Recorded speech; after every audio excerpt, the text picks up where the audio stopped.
You are listening to the Two Disabled Dudes podcast. I'm Kyle Bryan. And I'm Sean Bumpstark. Together, we're navigating life with disability. Sean and I were both diagnosed with a rare, debilitating, life-shortening disease that has affected our physical abilities and causes us to live with urgency. We are constantly looking for the next challenge, not only in spite of our disease, but because of it. We are two dudes who constantly challenge our own abilities, and we invite you to do the same.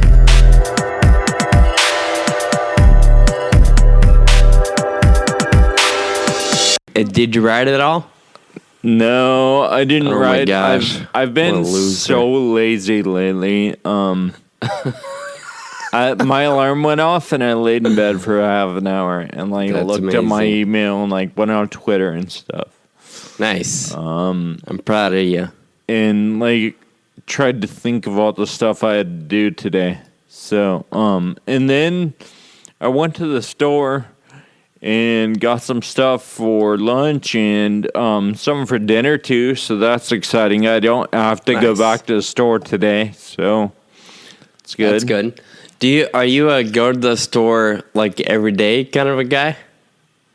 I try not to be, but unfortunately that's what ends up happening. A lot of times, I'll get done with work and be like, I just want to go home. And so I'll stop by the store real quick and just grab one thing to try to be fast about it. So when you say store, you mean grocery store, not a drive-through fast food. Right. I just want to clarify. I went to the store and got one Big Mac. Come on, what does that mean? No, I tried to get actual food, Nice. Mostly fruits and vegetables and stuff. So, if we're going to, go down the nutrition road, a couple years ago, I did the paleo diet for 3 months, super strict. And I felt really awesome. But just like any diet, it's just hard to follow, especially traveling and, traveling and getting so hungry that it's okay, I'll eat anything. I don't care what it is, and, but I think paleo kind of informs my food choices. And even if those choices are terrible sometimes, I know I have something to compare it to know why it's terrible, So, anyway, that's sort of my general philosophy on the way I eat. I did a clinical trial about this time last year is when I started, and it required a very strict diet. So for the beginning parts of 2016, I was great. I was on a roll. I was eating really healthy, cooking almost everything at home, and feeling great, and I felt like I was looking better. And then, of course, the summer hit, and that diet was no longer required. So now I am so far off the wagon, I can't even see where I came from. But, what's that matter? It's no big deal. You only live once, right? YOLO.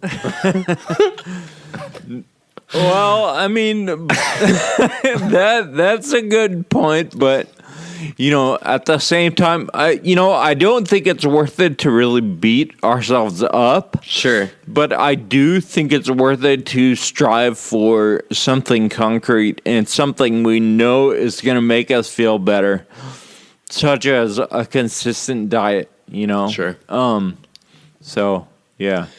Well, welcome to the Two Disabled Dudes podcast, where Kyle and Sean talk about ways to eat healthier or ways to not, whatever you want to do. What were we going to say, Kyle? You want to just talk about stuff? Yeah, I want to talk about stuff that for the podcast, you know, right. like that people that we like wrote down and planned to talk about and stuff. All right, fair enough. Hey, what's going on, everybody? Welcome back to the Two Disabled Dudes podcast. I'm Sean Baumstark. We have Kyle Bryant. I can't really say in studio with me, but I guess, I mean, in a sense, we kind of are. Yeah. We're in two different studios. You know, it's kind of like a brother from another mother or something, right? Is that sure? Yeah, I mean, that's cool. As Kyle was saying, what we wrote down in our plan for today is really talking about how to create or how to find and live with a healthy identity. What we've talked about so far is living with Friedreich's ataxia, and Kyle and I had a little bit of a different experience when we were first diagnosed, and we both began to wrestle with what this means for life in different ways. So today we thought we'd just share a little bit about how different ways to kind of conquer the initial shock and reality check of accepting or realizing that life's going to be challenging and different than maybe what you've always thought or dreamed of. Yeah, and I think, you know, like you said, our experiences were a little bit different, but I think they were very similar in a lot of ways. And I think a lot of aspects of our stories of diagnosis and disease discovery and navigating disability apply not only, you know, to the conversation between me and you, but to the conversation between me, you, and lots of other people dealing with similar situations. For sure. And so that's why we're sharing this conversation. So, Sean, tell us about a personal identity. Like, why is it important to even think about your personal identity and how it affects the way you do stuff? Well, I think there's a lot of different ways to look at it and different phrases and terms and quotes out there. But one of the things that comes to mind is, I'm sure we've all heard it, you can't really love anybody until you love yourself first. And I believe that does sort of align with having a positive identity or a healthy identity, because if you think you look funny or act funny in a bad way and you know, don't have a lot to offer your community or the world, then essentially you're not excited about who you are or what you have to offer, and it's going to be really hard for you to be confident in what you do offer. So for me, part of the reason why I believe it's important and what a healthy identity means to me is getting to a place where you've accepted what you can't change and then find ways to contribute those things to something bigger than yourself, whether it's the rare disease community or your school or church or whatever, you know, Boy Scouts, Girl Scouts, whatever it is you have an interest in. It's this innate need, I believe, or challenge to commit to something bigger than yourself. I don't know if that totally makes sense or answers your question. I think it does. You know, and to kind of tie it back to the story of diagnosis that we've been talking about for a couple episodes now. You know, last episode, or maybe it was first episode, I said that, you know, when I was diagnosed, I thought highly of myself, and I didn't want to think less of myself, and that's what scared me about confronting FA, you know, and just seeing the future and realizing that it was going to be different, and what I thought it was going to be worse. Like, different to me was bad. Sure. And because I had this picture, and anything other than that was bad. And so I think it's important for us to realize that, all of us have a vision of the future, and it's so strong. Like, you can touch it almost, right? Like every little detail is all planned out in your head. And then, when you get diagnosed with a disease that says that you're going to be in a wheelchair, you're going to slowly lose all ability to take care of yourself, and you'll likely die a premature death due to heart disease. That obviously changes everything. True. And one of the main things that changes, I think, is self-identity, or self-image. And a lot of it for me was how I perceived others seeing me. And I would walk down the street and I would feel wobbly, and I would just think of all the things that people were thinking of me, and that was forming my self-image of the stuff that it was probably how negative it was, probably wasn't even what other people were thinking, but it was in my head, and it turned into my reality.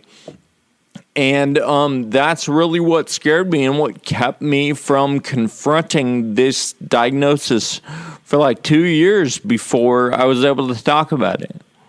Yeah, I think that makes a lot of sense. I feel, even today, and, I'm still pretty independent in my mobility, but even at the gym or at work, if I kind of stumble or lose balance, or worse yet, actually fall over, I feel like the entire world is looking at me. And I know that might sound egotistical. I'm not thinking people are looking at me because I'm cool. I feel like everybody's looking at me because I'm a train wreck of a mess, and you can't help but stare at a train wreck, right? Right. Well, I think, some people think you're a train wreck, and it's not because of FA, Sean. Like, it's because of all the other stuff. And, that's a good point. I'm glad you pointed that out. Thank you. You're a true friend. But yeah, it's hard to begin to separate what people really perceive of you and what you think they perceive of you.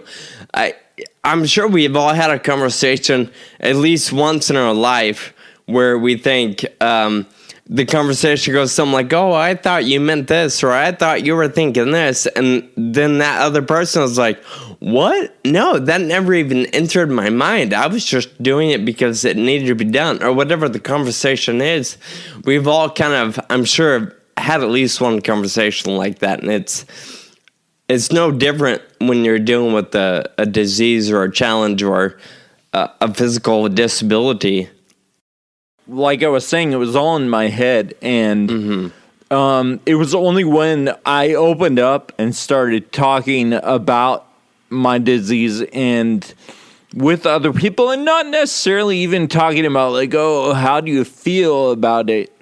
but just talking objectively about, oh my gosh, one day I think I'm going to need a wheelchair, and, maybe I should buy a different car because of, the challenges that I'm having right now, and just objective things like that. I think that really opened the door for me to start and getting feedback from other people, even not directly talking about specifically how do you think when I'm walking down the street.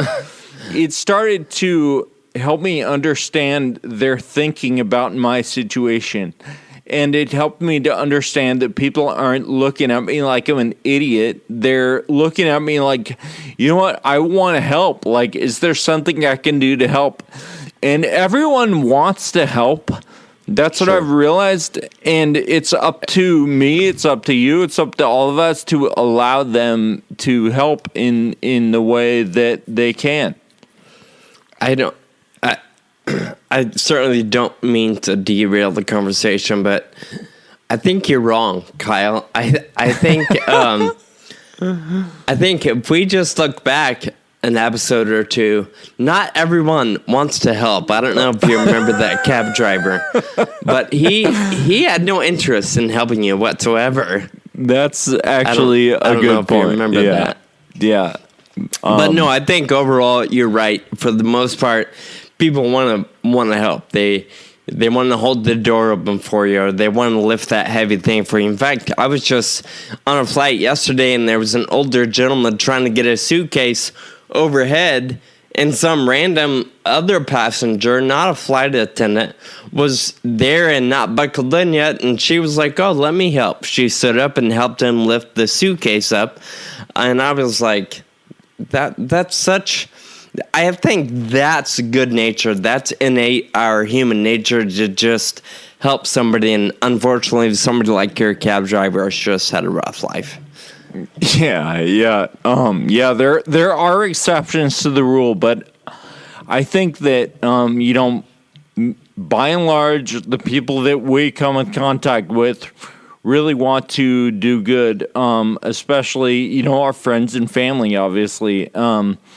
And I do think that I think this is a huge topic for me, like asking for help, and how I see myself when I actually accept help, because partly I think that it makes me feel more disabled sometimes. Sure. To accept help, because it makes me confront the fact that, I really can't do this. And you know what? Even if I struggle to get it done, I'll get it done. And then all of a sudden I did it like that. Like I only can't do it if I don't. Right. And no matter what it takes. So I feel like, there's a balance there between being able to do stuff and realizing where the line is, I guess. I would agree. I think certainly over the last probably year or so, I've gotten to a point where I ask for more help, or I rely on help. It used to be where somebody would see me struggle, or trying to move something heavy, and they would, let me help, and I'd be like, no, it's fine, I got it. It might take me 10 minutes longer than anybody else to walk up that flight of stairs, but I can do it. And I've realized over the last several months that when somebody sees that or offers, I lean on them. I let them. I probably don't go looking or asking for help, right, as much as maybe I should, just to remain safe. But if it's offered, I'm definitely a little more comfortable today accepting that help, realizing, I think a lot of it is realizing too, people out there, they just want to help. They don't pity you necessarily all the time. Yeah. They just know it's a challenge, and if they have the ability to help, why not? Yeah, I agree. But, I really do think that this issue of like asking for help and accepting help, it really plays into the self-image conversation and self-identity, because I do think it takes a healthy self-image to be able to accept help in a gracious way, True. So, Sean, can you expand on why else is a healthy identity important? Yeah, I think one of the things that came to mind when contemplating this topic is what I began to do in the face of the diagnosis. Of course, it throws you for a loop, no matter what you're doing in life. It's a different reality than you ever imagined possible. And one of the things I did right away is I just started, I talked to a few very close friends, and we spent a couple days on different times, but we just went for little day hikes, to be out in nature and to take deep breaths and just kind of wrap our minds around what it is I'm up against. And it was on the course of one of these hikes that an idea for the nonprofit that I've helped establish, and kind of this idea of committing yourself to causes bigger than yourself is really where it began to hit for me. Is we began to get feedback that other people are inspired because I've been told I am going to be in a wheelchair and I shouldn't hike and I should stick to swimming only for my exercise. And I said, screw all that for now. I'm going to do everything I can while I can. And in doing so, I discovered that just stepping forward a little bit and taking that risk really empowers me. It empowered me and empowered a lot of people around me. So for me, part of the deal is realizing that when I'm looking at things or when I'm considering the stuff in life I can do and realizing how much I can still do in spite of the disease, it's very empowering for me. Does that make sense? Yeah, I think that makes a lot of sense. It helps you move forward when you realize your own power and your own self-worth, right? True. It can be so devastating and crippling, not just physically, but mentally and emotionally too. When you first realize that you're dealing with something this devastating, it can knock you out and put you in your seat for a really long time. And I'm sure we all know somebody who kind of was overcome by not overcome, but kind of ruled by depression or this woe is me sort of mentality. And I believe when we're able to look a little bit beyond that and start building a healthier identity, that's what empowers you to actually get out and get things done and essentially live beyond your condition. Right. Yeah. I think that's important. That was one of the principles, right, of this entire the concept of this podcast was living beyond your circumstances and reaching for a little bit more always. And so I also think one of the other reasons why a healthy self-identity, self-image is important in moving forward is that it allows you to be a part of the community. And it when you realize your contribution, it only makes you want to contribute more. In stuff like clinical trials and fundraisers and just speaking to others, maybe reaching out to others in the community who are having a tough time. Sure. And, all of that builds and sort of resonates off of all the other activity, right? And it sort of amplifies each other as everyone gets active and goes and realizes their contribution to the community. Yeah, and those contributions can be, really big, really small. There isn't a scale of big and small. It's effectiveness. And somebody's, your bike ride can be just as effective as somebody else's bake sale or whatever it is they're able to do. And in fact, with that line of thinking, I remember your story and how it took you 2 years to even talk about it.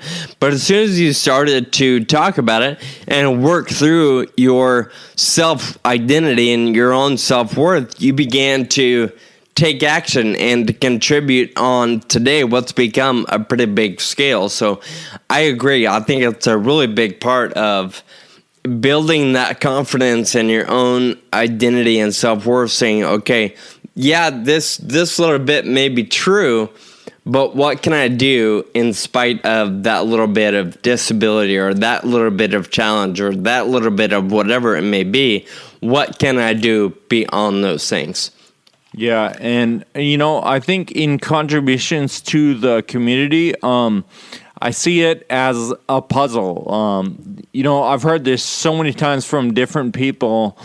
And I use this metaphor a lot, but the treatment, the cure for FA, for any other disease, it's a puzzle, and we all hold a piece, right? And so, no matter how big or small your piece is, or how big or small you perceive your piece to be, every piece is important, and every piece helps complete the puzzle. And I think that's important to understand. Yeah, for sure. That's a really good point. Everybody plays a part to some extent or another. So, Sean, we've established sort of what a healthy identity is, what a self-image is, and why it's important.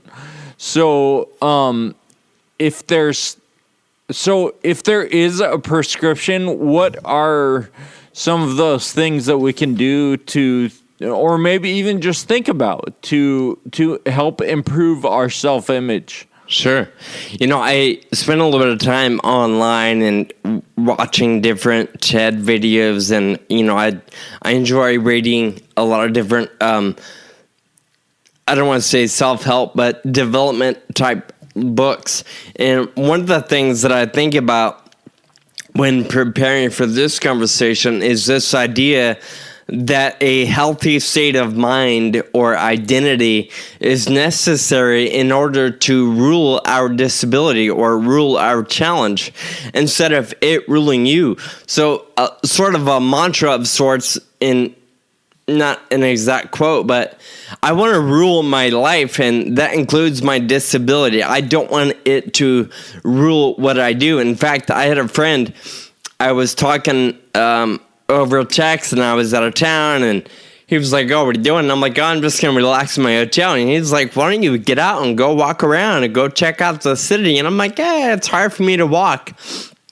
And he put me in check. He's like, "Hard for you to walk? Since when has that ruled anything you do?" And I'm like, "You're absolutely right. I'm going for a walk." And so I walked to Starbucks.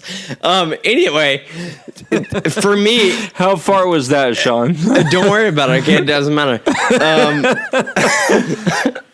It's not the point of the story, Kyle. It was 3 blocks. But anyway... For me, getting to the point where you rule your life, including your disability, there are a few things you have to actively do and kind of put yourself in check. And some of the little pieces that I've picked up along the way are finding ways to avoid getting stuck in the negative. I heard a TED Talk from a lady named Allison Ledgerwood. She actually gave a presentation right here at UC Davis, not too far from where I live. And she talked about some research that came out of UC Davis that suggests that practicing gratitude every day increases positive thinking.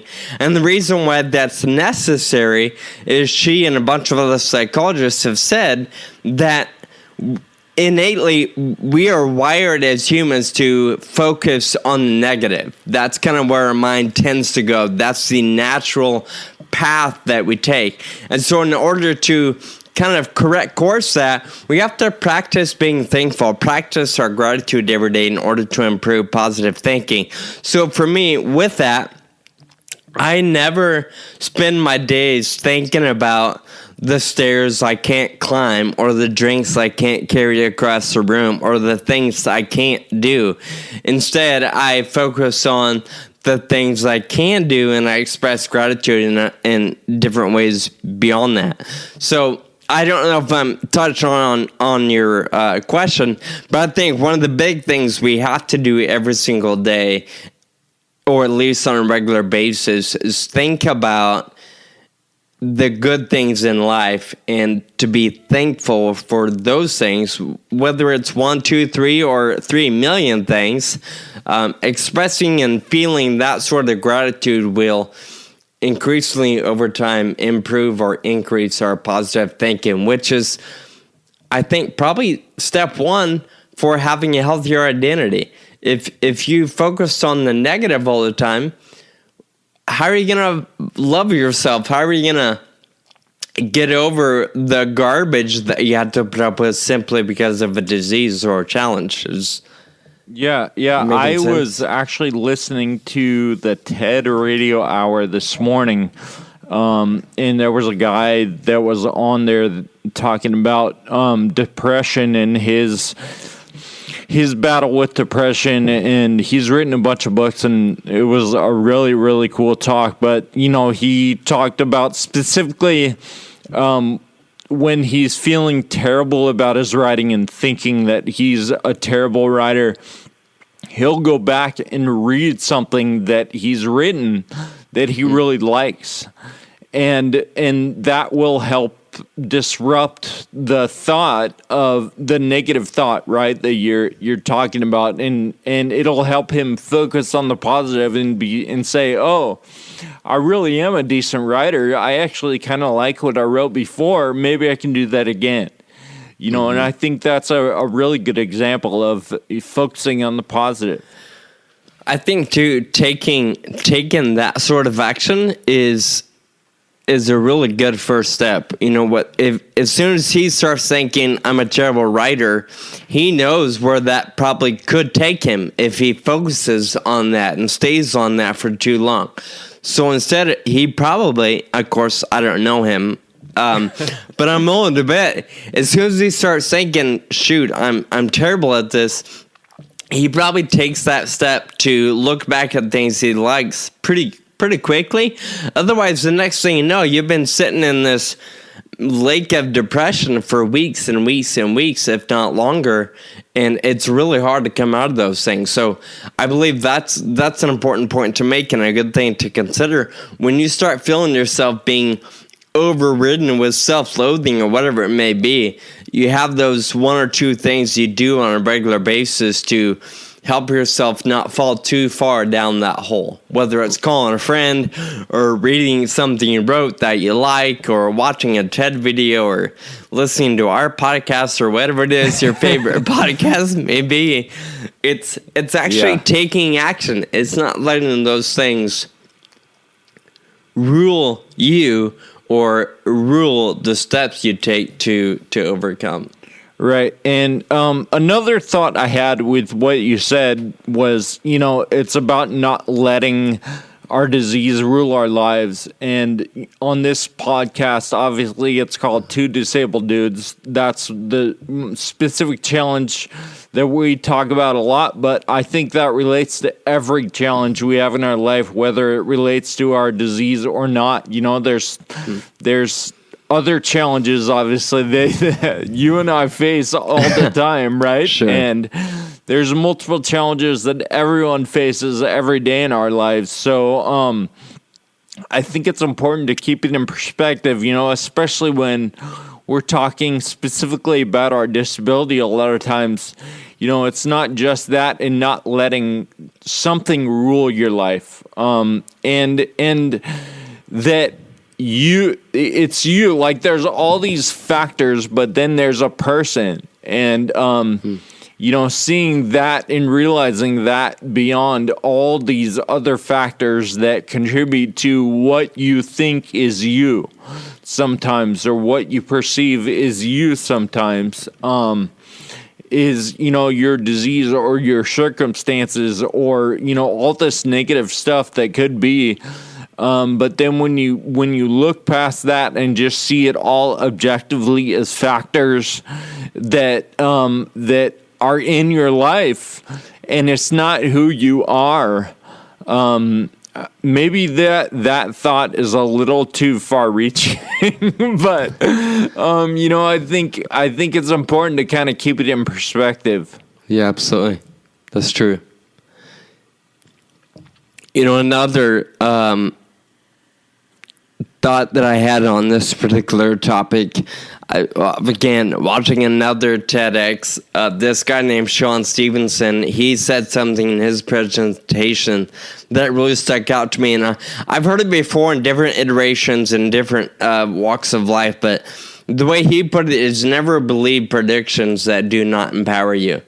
And I think that was so incredible and loved it so much that I wrote it down, because it's true. If everybody around you is saying you suck, then of course you're going to get to a point where you believe that. So he's kind of arguing that unless it's something that empowers you and helps you move forward, whichever way forward is for you, don't believe it. Don't succumb to it. Don't subscribe to the thought process or predictions or things that aren't going to make you better.